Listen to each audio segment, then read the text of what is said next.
Now, I want to share a story with you, and this is actually an article that I wrote over the weekend called All Wars Are Bankers' Wars. And I went in, I did a lot of research. It's posted to the front page of whatreallyhappened.com. I understand it's already gone viral. It's being reposted around the web. But I wanted to basically tell it to you here on the radio show. And it's a very long story. We're probably going to take the rest of the hour to do it.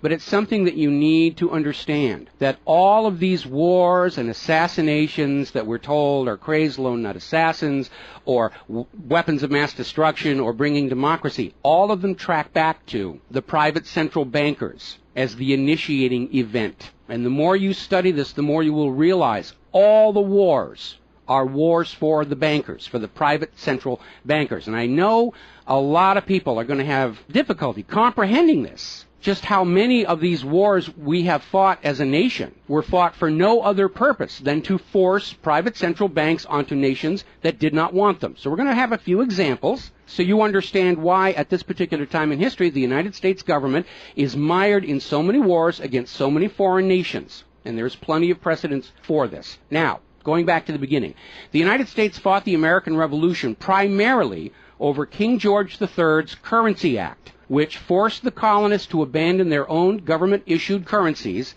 and conduct business only using printed banknotes borrowed at interest from the Bank of England. If you go back to the writings of Ben Franklin, direct quote, the refusal of King George III to allow the colonies to operate an honest money system which freed the ordinary man from the clutches of the money manipulators was probably the prime cause of the revolution. That's Ben Franklin. Now, our public schools don't teach that because you're not supposed to know that the bankers were really behind the American Revolution. After the Revolution, the United States adopted a revolutionary, radically different economic system in which the government issued its own value-based currency so that private banks couldn't skim the wealth of the people through interest-bearing banknotes.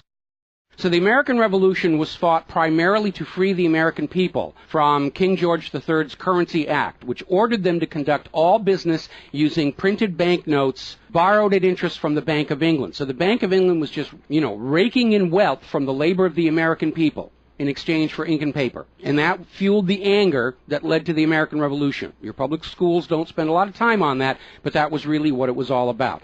So the revolution was over, the United States was born, but the private bankers are nothing if not dedicated to their schemes to acquire other people's wealth, and they knew full well how easy it is to corrupt a nation's leaders. Now, just 1 year after Mayer Amschel Rothschild had uttered his infamous, "Let me issue and control the nation's money, and I care not who makes the laws," private bankers succeeded in setting up a new private central bank called the First Bank of the United States, largely through the efforts of the Rothschilds' chief supporter in the United States, Alexander Hamilton. Now, this First Bank of the United States was founded in 1791, and by the end of its 20-year charter, the First Bank of the United States had almost ruined the nation's economy while enriching the bank's owners.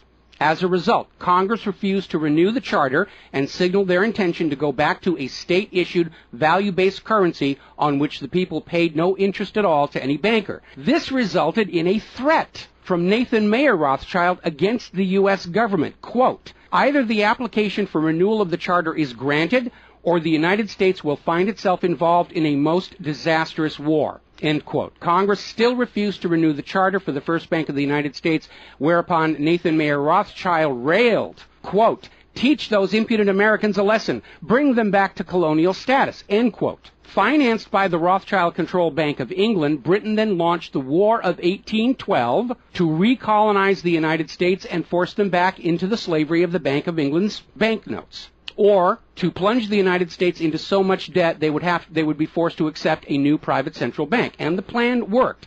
Even though the United States won the War of 1812, Congress was forced to grant a new charter for yet another private bank, issuing the public currency as loans at interest, the Second Bank of the United States. Once again, private bankers were in control of the nation's money supplied and cared not who made the laws or how many British or American soldiers had to die for it. So once again, the nation was plunged into debt, unemployment, poverty by the predations of the private central bank, and in 1832, Andrew Jackson successfully campaigned for his second term as president under the slogan, "Jackson and no bank."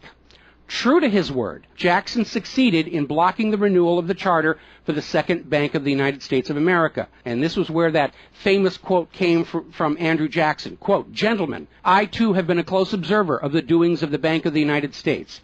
I have had men watching you for a long time, and I am convinced that you've used the funds of the banks to speculate in the breadstuffs of the country. When you won, you divided the profits amongst you, and when you lost, you charged it to the bank. You tell me that if I take the deposits from the bank and annul the charter, I shall ruin 10,000 families. That may be true, gentlemen, but that is your sin. Should I let you go on, you will ruin 50,000 families, and that would be my sin.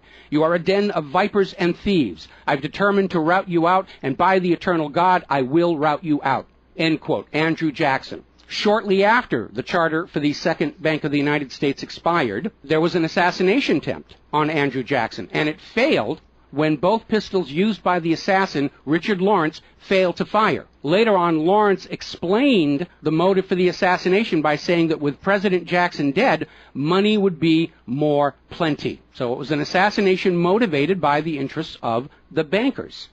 Now, our public school system is as subservient to the bankers' wishes to keep certain history from you, just as the corporate media is subservient to Monsanto's wishes to keep the dangers of GMOs from you, and the global warming cult's wishes to conceal from you the fact that Earth has actually been cooling for the last 16 years. So it should probably be no surprise that the financial dimension of the Civil War are not well known to the average American. It's portrayed in our history books and our popular media as an internal dispute over slavery, but in fact it was a war with global implications. When the Confederacy seceded from the United States, the bankers once again saw the opportunity for a rich harvest of debt and offered to fund Lincoln's efforts to bring the South back into the Union at 30% interest. Lincoln remarked that he would not free the black man by enslaving the white man to the bankers, and using his authority as president, issued a new government currency, the greenback. This was a direct threat to the wealth and power of the central bankers, who quickly responded. This is a quote from the London Times following Lincoln's issuance of the greenbacks. Quote, "If this mischievous financial policy, which has its origin in North America, shall become indurated down to a fixture, then that government will furnish its own money without cost. It will pay off debts and be without debt. It will have all the money necessary to carry on its commerce. It will become prosperous without precedent in the history of the world. The brains and wealth of all countries will go to North America. That country must be destroyed, or it will destroy every monarchy on the globe." So, goaded by the private bankers, much of Europe supported the Confederacy against the Union, with the expectation that victory over Lincoln would mean the end of the greenback. France and Britain seriously considered an outright invasion on the United States in support of the Confederacy, but they were held at bay by Russia. A little bit of history most Americans don't understand. Russia came to the aid of Lincoln's Union during this crisis. Now, at that time, Russia had just ended their serfdom system, and they had a state central bank similar to the system the United States had been founded on. Now, free of European intervention, the Union won the war, and Lincoln announced his intention to go on issuing the greenbacks. Following Lincoln's assassination, the greenbacks were pulled from circulation, and the American people forced to go back to an economy based on banknotes borrowed at interest from the private bankers.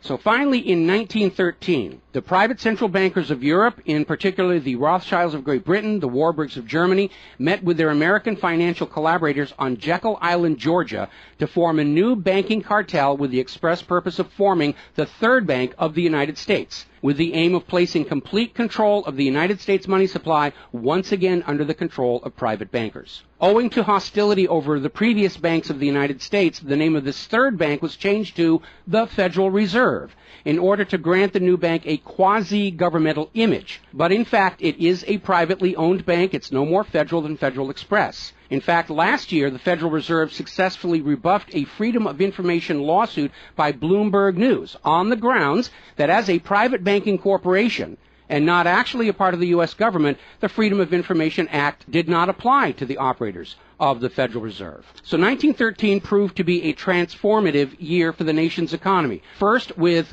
Congress' passage of the 16th Income Tax Amendment and the false claim it had been ratified. Here's another direct quote. "I think if you were to go back and try and find and review the ratification for the 16th Amendment, which was the internal revenue, the income tax, I think if you went back and examined that carefully, you would find that a sufficient number of states never ratified that amendment," end quote. That's U.S. District Court Judge James C. Fox in Sullivan versus United States, 2003. Later that same year, 1913, and apparently unwilling to risk another questionable amendment, Congress passed the Federal Reserve Act over the Christmas holiday in 1913, while members of Congress opposed to the measure were at home. This was a very underhanded deal, as the Constitution explicitly vests Congress with the authority to issue the public currency, does not authorize its delegation, and thus would have required a new amendment to transfer that authority to a private bank. But pass it, Congress did, and President Woodrow Wilson signed it as he promised the bankers he would in exchange for generous campaign contributions. Now, President Wilson later regretted that decision. You've probably heard this quote before, but you're going to get it again. Quote, "I am a most unhappy man. I have unwittingly ruined my country. A great industrial nation is now controlled by its system of credit. We are no longer a government by free opinion, no longer a government by conviction and the vote of the majority, but a government by the opinion and duress of a small group of dominant men." That was Woodrow Wilson writing in 1919. Now, 1 year after the passage of the Federal Reserve Act, World War I started, and it is important to remember that prior to the creation of the Federal Reserve, there was no such thing as a world war. Now, World War I actually started between Austria, Hungary, and Serbia, but quickly shifted to focus on Germany. Why Germany? They didn't start the war. Why was Germany the villain in World War I? Well, the real reason was their industrial capacity was seen as an economic threat to Great Britain. Great Britain's pound was already in decline at the time because too much economic emphasis was on banking and finance, and not enough was on agricultural development, industrial development, and infrastructure. It's very much like the situation we have in the United States right now. All the financial operatives, they want to play the Wall Street games, and other parts of the economy are being neglected. We've lost a great deal of our manufacturing. We're not the agricultural exporter we used to be because everybody's over there at Wall Street playing in that giant open-air casino. Now, pre-war Germany did have a private central bank, but it was under strict control by the German government to keep inflation at reasonable levels and to make sure that all of the German economy was being properly funded, just like Putin did with their central bank about a month ago. Under government control by the German government, investment was guaranteed to internal economic development, and as a result, Germany had become a major manufacturing technological power. They were exporting products that Great Britain could not compete with. So in the media of the day, Germany was portrayed as the main opponent of World War I. And not just defeated, it was flattened. Now, following the Treaty of Versailles, Germany was ordered to pay the war costs of all the participating nations, even though Germany had not started that war. This amounted to 3 times the value of all of Germany itself. Germany's private central bank, to which the German government had gone deeply into debt to pay the cost of the wars, was allowed to break free of government control. That led to the massive inflation of the Weimar Republic, followed, permanently trapping the German people in endless debt. And money speculators were running rampant, and it led to these situations where you had literally a whole basket full of paper notes to get a loaf of bread. Now, when the Weimar Republic collapsed economically, it opened the door for the National Socialists to take power. Their first financial move was to issue their own state currency, which was not borrowed from private central banks. It was based on a unit of value, not a unit of debt. Freed from having to pay interest on the money in circulation, Germany blossomed and quickly began to rebuild its industry. It was an amazing transformation to see. The media called it the German miracle. Time magazine lionized Hitler for the amazing improvement of life for the German people and the explosion of German industry, and they even named him Time magazine's Man of the Year in 1938. And then once again, Germany's prosperity and freedom from a private central bank loaning the public currency at interest became a threat to other nations and other powers. I have a couple of quotes here from Winston Churchill that tells you what was really going through the minds of Europe in the years leading up to World War II. Quote, "Should Germany merchandise again," which means do business, "should Germany merchandise again in the next 50 years, we have led this war, World War I, in vain." That was Winston Churchill writing in the Times in 1919. Another quote, "We will force this war upon Hitler if he wants it or not," end quote. Winston Churchill in a 1936 radio broadcast. Quote, "Germany becomes too powerful. We have to crush it," end quote. Winston Churchill in November 1936 speaking to U.S. General Robert Wood. Quote, "This war is an English war, and its goal is the destruction of Germany." Winston Churchill, autumn 1939 broadcast. So it was all about economics and profitability. Now, Germany's state-issued value-based currency was also a direct threat to the wealth and power of the private central banks around the world. And as early as 1933, they started to organize a global boycott against Germany to strangle this upstart ruler who thought he could run his nation without a private central bank. Now, as had been the case in World War I, Great Britain and other nations threatened by Germany's economic power looked for an excuse to go to war. And as public anger in Germany grew over the boycott, Hitler foolishly gave them that excuse. Years later, in a spirit of candor, the real reasons for the war were made clear. Quote, "The war wasn't only about abolishing fascism, but to conquer sales markets. We could have, if we had intended so, prevented this war from breaking out without doing one shot, but we didn't want to." End quote. Winston Churchill to Harry Truman, March 1946. One more quote here. Quote, "Germany's unforgivable crime before World War II was its attempt to loosen its economy out of the world trade system and to build up an independent exchange system from which the world finance couldn't profit anymore. We butchered the wrong pig." End quote. Winston Churchill writing in his book, The Second World War. Now, a little side note, we're going to actually step back in time to the years before World War II. A little bit of history a lot of Americans are still completely unaware of. And it involves a gentleman by the name of Marine Corps Major General Smedley Butler. In 1933, Wall Street bankers and financiers had bankrolled the successful rise to power of Hitler and Mussolini. Brown Brothers Harriman in New York, and they're still there. I saw them when I was there for the 9/11 anniversary. They were financing Hitler right up to the day war was declared with Germany. And these Wall Street financiers decided that a fascist dictatorship in the United States, based on the one Mussolini had in Italy, was going to be far better for their business interests than Roosevelt's New Deal, which threatened massive wealth redistribution to recapitalize the working and middle classes of America. So the Wall Street tycoons recruited General Butler to lead the overthrow of the U.S. government and install a Secretary of General Affairs who would be answerable to Wall Street and not the people, would crush social unrest and shut down all the labor unions. General Butler pretended to go along with the scheme, but then exposed the plot to Congress. So they recruited Marine Corps Major General Smedley Butler to lead this coup d'etat because Butler was very popular with the soldiers, and his image as part of this move would help convince the military this was the right thing to do. Now, to his credit, Major General Smedley Butler, remembering his oath to the Constitution, pretended to go along with the scheme, but then exposed the plot to the United States Congress. Congress, then as now in the pocket of Wall Street bankers, refused to act. When Roosevelt learned of the planned coup, he demanded the arrest of the plotters, but the plotters simply reminded Roosevelt that if any one of them were sent to prison, their friends on Wall Street would deliberately collapse the still fragile U.S. economy and blame Roosevelt for it. So Roosevelt was unable to do anything about this attempted coup d'etat until the start of World War II, at which time he prosecuted many of the plotters under the Trading with the Enemy Act. Now, mostly it was glossed over. Oh, it's just a rumor, unfounded, it's wacko conspiracy theory. But in 1967, the congressional minutes of Smedley Butler's revelation to Congress of the coup were finally released to the public. You ever see this movie 7 Days in May, Kirk Douglas and Burt Lancaster, about an attempted military takeover of the United States of America? It was based loosely on this story. But of course, in the movie, the bankers being behind the Burt Lancaster character was completely removed from the script here. Now, Smedley Butler is also famous for writing a work called War is a Racket.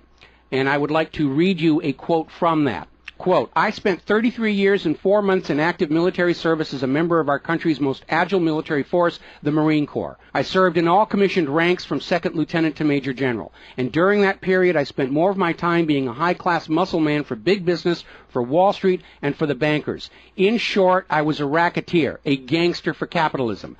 I suspected I was just part of a racket at the time. Now I'm sure of it. Like all members of the military profession, I never had an original thought until after I left the service. My mental faculties remained in suspended animation while I obeyed the orders of the higher-ups. This is typical with everyone in the military service. Thus, I helped make Mexico and especially Tampico safe for American oil interests in 1914. I helped make Haiti and Cuba a decent place for the national City bank boys to collect revenues in. I helped in the raping of half a dozen Central American republics for the benefit of Wall Street. The record of racketeering is long. I helped purify Nicaragua for the International Banking House of Brown Brothers in 1909 through 1912. I brought light to the Dominican Republic for American sugar interests in 1916.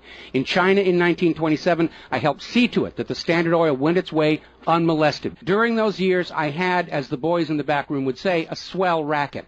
I was rewarded with honors, medals, and promotion. Looking back on it, I feel I might have given Al Capone a few hints. The best he could do was operate his racket in 3 city districts. I operated on 3 continents. General Smedley Butler, former U.S. Marine Corps Commandant, and he wrote that in 1935. So, now moving forward here. As president, John Fitzgerald Kennedy understood the predatory nature of private central banking.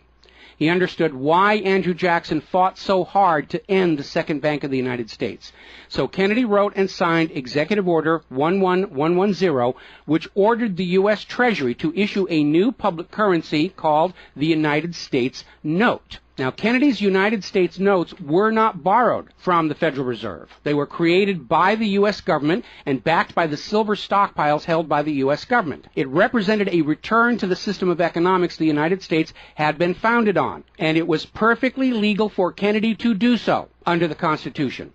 All told, some $4.5 billion went into the public circulation, which eroded interest payments to the Federal Reserve and loosened their control over the nation. 5 months after signing Executive Order 11110, John F. Kennedy was assassinated in Dallas, Texas, and the United States notes pulled from circulation and destroyed. Following Kennedy's assassination, John J. McCloy, president of the Chase Manhattan Bank and president of the World Bank, was named to the Warren Commission. Now, I don't care how good a banker he is, he's not qualified to be investigating a murder, which is what we were told the Warren Commission was all about, to get the truth of the assassination. But we all know that the Warren Commission was there to cover up what was going on, and obviously we can presume safely that John J. McCloy's presence on the Warren Commission was to make sure the American public never got even a hint of the financial dimensions behind the assassination. So, as we enter the 11th year of what I am certain future history will most certainly describe as World War III, we need to examine the financial dimensions behind all these wars. Why are we here? Why are our children being killed and crippled? Is this another war for the profit of the private central bankers? And the answer is yes. Now, toward the end of World War II, when it became obvious that the Allies were going to win and dictate the post-war political environment, the major world economic powers met at Bretton Woods, a luxury resort in New Hampshire, in July of 1944, and they hammered out the Bretton Woods Agreement for International Finance. The British pound lost its position as the global trade and reserve currency to the U.S. dollar. There are indications this was part of the price demanded by Roosevelt in exchange for the U.S. entry into the war. Now, absent the economic advantages of being the world's go-to currency, Britain was forced to nationalize their Bank of England in 1946. The Bretton Woods Agreement, ratified in 1945, in addition to making the dollar the global reserve and trade currency, obligated the signatory nations to tie their currencies to the dollar. The nations that ratified Bretton Woods did so on 2 conditions. The first was that the Federal Reserve would refrain from overprinting the dollar, basically as a means to loot real products and produce from other nations in exchange for ink and paper. It basically was an imperial tax imposed by the U.S. economic system on the rest of the world. That assurance of no overprinting was supposedly backed up by the second requirement, which was that the U.S. dollar would always be convertible back to gold by the U.S. government at $35 an ounce. Now, of course, the Federal Reserve, being a private bank and not answerable to the U.S. government, did in fact start overprinting paper dollars, which were sent to other nations around the world, and under Bretton Woods, they had to send back products and produce and raw materials at full value. And much of the perceived American prosperity of the 1950s and 60s was the result of these foreign nations having to send real raw materials, goods, produce, back to the United States in exchange for these little pieces of paper with ink all over them, because they were forced to accept these paper notes as being worth $35 per ounce of gold. Then in 1970, France started looking at this huge pile of printed paper notes sitting in their bank vaults. for which real French products like wine and cheese had been traded, and it notified the United States government that they would exercise their option under Bretton Woods to return all those paper notes for gold at the agreed-upon $35 per ounce exchange rate. The problem was the United States had nowhere near the gold to redeem all those paper notes. So on August 15, 1971, Richard Nixon temporarily, nudge, nudge, wink, wink, say no more, suspended gold convertibility of the U.S. Federal Reserve notes. This Nixon shock, as it was termed at the time, effectively ended Bretton Woods, and many global currencies started to delink from the U.S. dollar. And it created another problem because the United States had been collateralizing their loans, money borrowed from other governments and foreign investors, with the American nation's gold reserves. And with the awareness that there wasn't enough gold to redeem all the Federal Reserve notes, lenders to the U.S. were starting to wonder, did the U.S. government have enough gold to collateralize their outstanding debts? Foreign nations began to get very nervous about the loans to the United States, and they were understandably reluctant to loan any additional money without some form of collateral.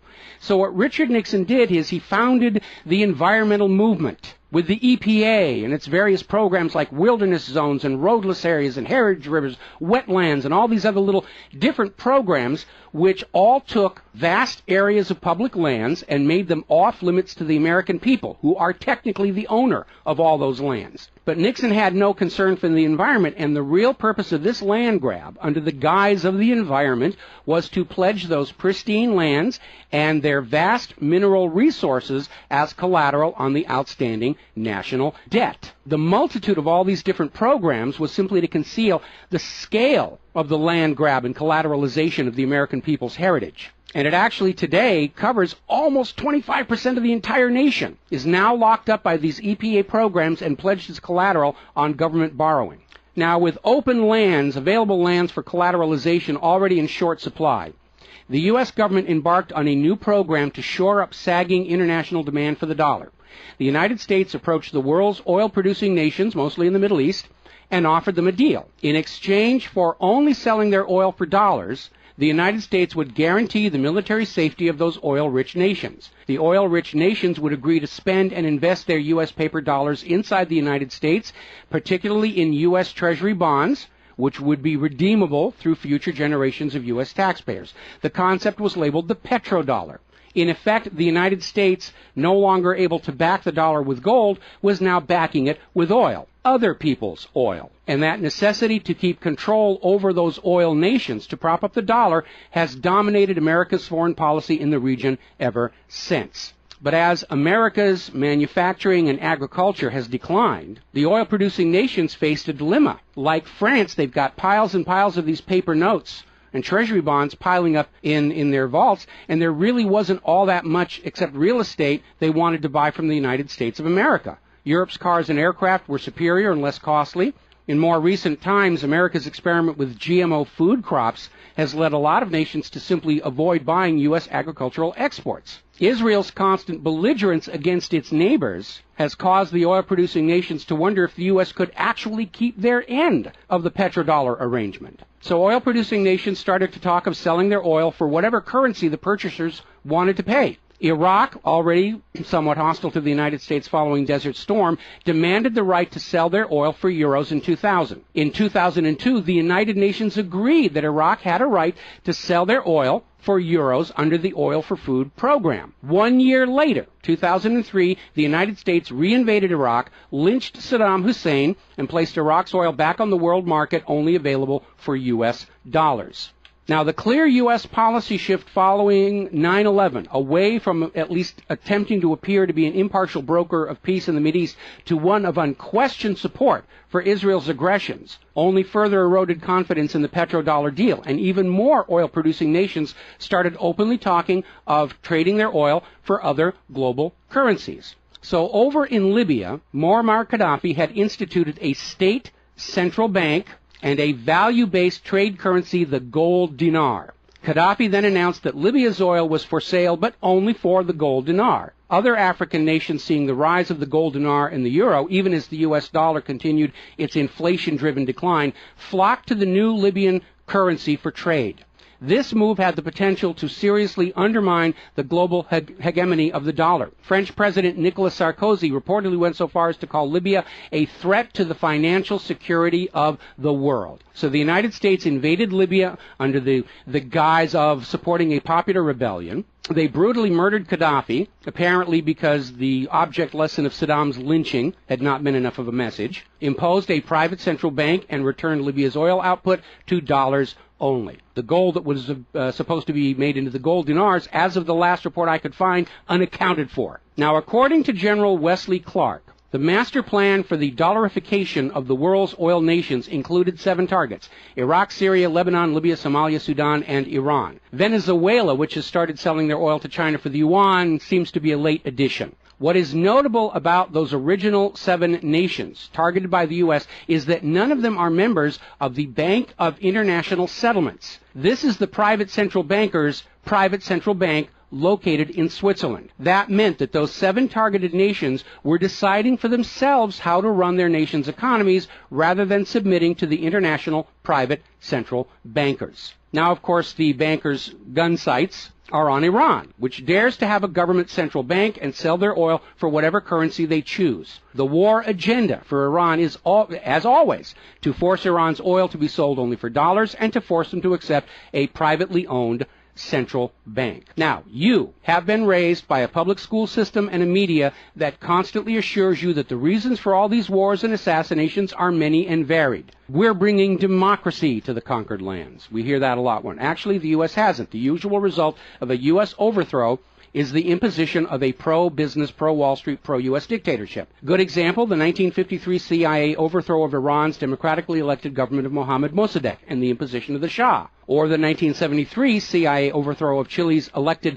government of President Salvador Allende and the imposition of the dictator Augusto Pinochet. Another one of the excuses we'll get is we have to save the people from a cruel oppressor. That's the one they're using in Syria right now. Revenge for 9/11. That was a big one going into Iraq. And then later on, President Bush was caught on video saying, no, Iraq had nothing to do with 9/11.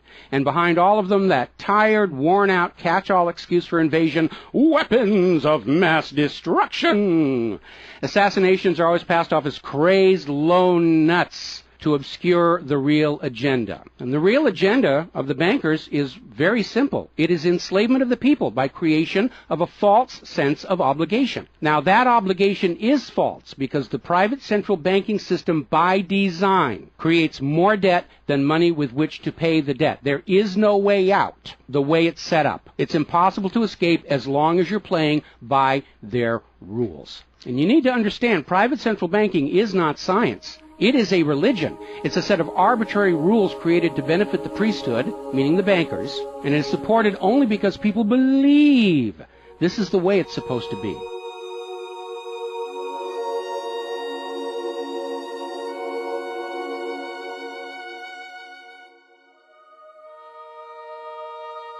It is a religion. It's a set of arbitrary rules created to benefit the priesthood, meaning the owners of the private central banks. The fraud persists with often lethal results only because the people are brainwashed into believing that this is the way life is supposed to be, and no alternative exists or should even be dreamt of. Now, this same approach, the same brainwashing, was true of 2 earlier systems of enslavement, rule by divine right and slavery, both systems built to trick people into obedience, and both now recognized by modern civilization as illegitimate. So now we are on the verge of a new era in history where we will recognize that rule by debt, rule by private central bankers issuing the public currency as a loan at interest is equally illegitimate. It only works as long as people allow themselves to believe that this is the way life is supposed to be. But you need to understand something that's the core of the issue. Private central banks do not exist to serve the people, the community, or the nation. Private central banks exist to serve their owners, to make them rich beyond the dreams of Midas, and all for the cost of ink, paper, and the right bribe to the right official, and the occasional assassination. But behind all these wars and all these assassinations, the 100 million plus horrible deaths from all of these wars, lies a single policy of financial dictatorship. The private central bankers only allow rulers to rule, only on the promise that the people of a nation be enslaved to the private central banks. Rulers who do not go along with that will be killed, their nation invaded by those other nations still enslaved to the private central banks. The bankers themselves don't fight these wars. Their children are not in these wars. A nation tries to break free of the private central bankers like Libya. All the other nations under the bankers' control pile on and destroy them. This so-called clash of civilizations you are being told about by the corporate media,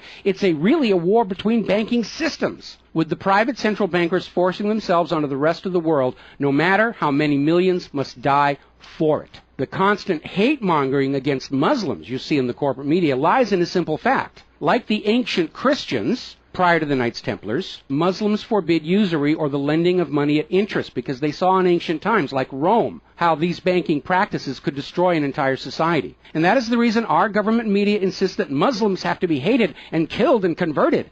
They refuse to submit to currencies loaned at interest. They refuse to be debt slaves.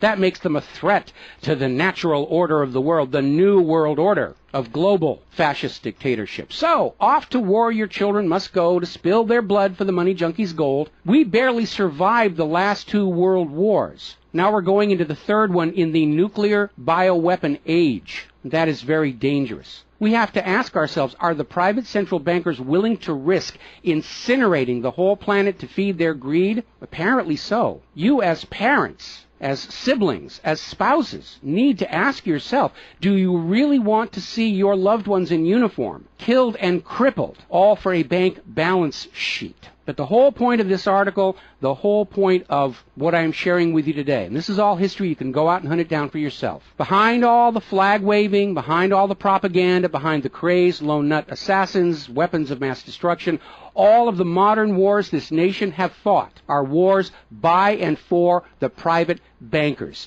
fought and bled for by third parties unaware of the true reason they're expected to gracefully accept being killed and crippled for. And the process is quite simple. We've explained it before on this show. As soon as the private central bank issues its currency as a loan at interest, the public is forced deeper and deeper into debt.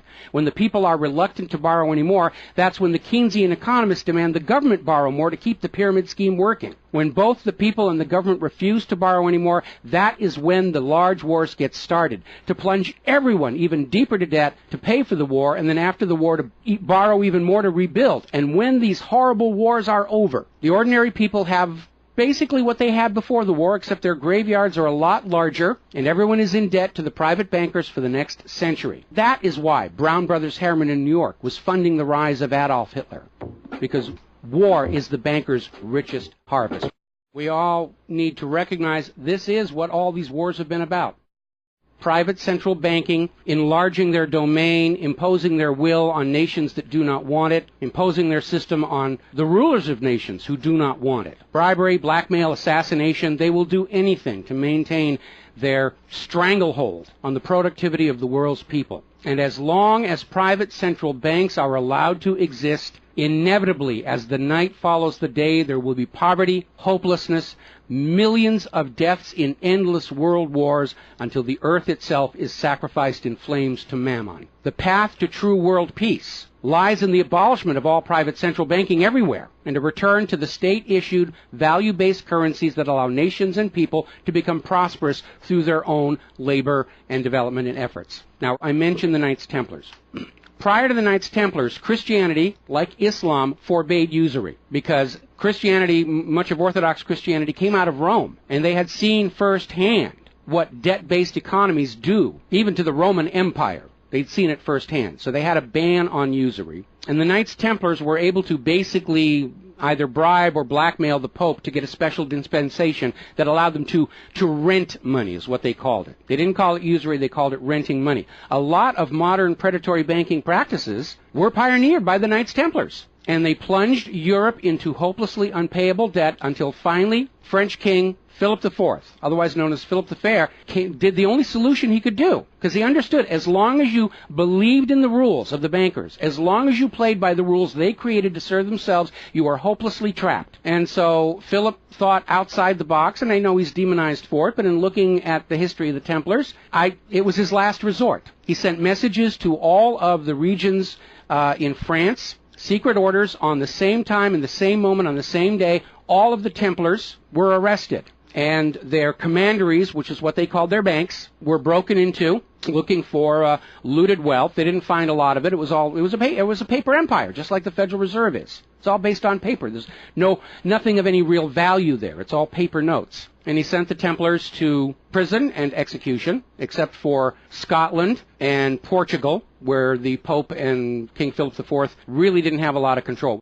I think that the governments of the world, looking at the situation, looking how close we are to seeing this current world conflict emerge into a full-blown global thermonuclear war, that maybe they need to start thinking about the wisdom of King Philip the Fair and say it's time to simply grab all these private central bankers all at the same time so they can't simply skedaddle from one nation to another and come back and try the same thing again, as they will inevitably do, because these people are addicts. They're hopelessly addicted to other people's money. It's why we call them money junkies. When we see somebody who's addicted to cocaine or methamphetamine or heroin, and we can easily see how they're destroying their home and community around them. Now we need to look at these money addicts and look at how they're destroying the entire world around them. And it's time for an intervention. It's time for us to become private central banking heretics, to stop believing that this is the way life is supposed to be, because it isn't. It isn't even the way the United States was actually started. And they're trying as hard. Look at the destruction of our nation. We used to be the world's greatest nation. Now the most generous estimate is we're down to number 16 and still falling. And yet, despite the destruction to our nation, its infrastructure, its children, its quality of medical care, the quality of its manufacturing output, we still are compelled somehow to go out and force this same banking system onto the rest of the world at the point of a bayonet. Does that make any sense at all? Not to a rational human being. To a money junkie, yeah, it's perfect. But we're really at a crisis point in history. And the first step to resolving that crisis, to not let it go any further into a potential nuclear war, is to recognize that private central banking, ruled by manufactured illusion of debt, is no more legitimate a system of governance than rule by divine right or rule by slavery. We all need to recognize the true cause of all the pain and suffering and wars. It's not the terrorists, it's not Al-Qaeda. These are just distractions and set pieces put in front of your eyes so you can't see the very clear pattern behind much of modern human history. It's a war of banking systems, with the predatory private central banks seeking to eradicate any nation and any ruler that would dare try and operate their economy outside the control of the private central bankers. That's the real cause for the war. Is it something you're willing to fight and die for, to support these private central bankers? Is it something you're willing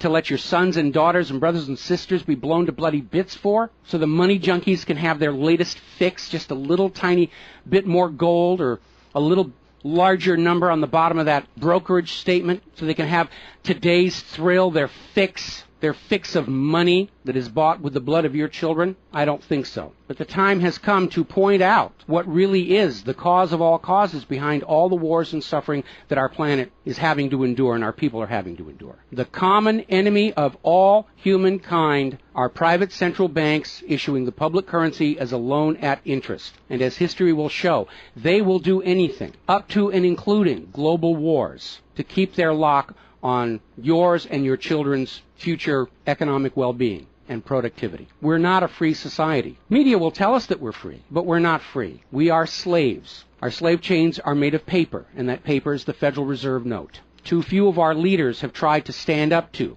this system of enslavement, usually with lethal results. But if all the people of the world at the same time stand up and say no more private central banks, it will come crashing down, just as slavery did, just as rule by divine right did, and then we'll be embarking on a new era in human history, where the emphasis on social development is on the people and not on the money junkies.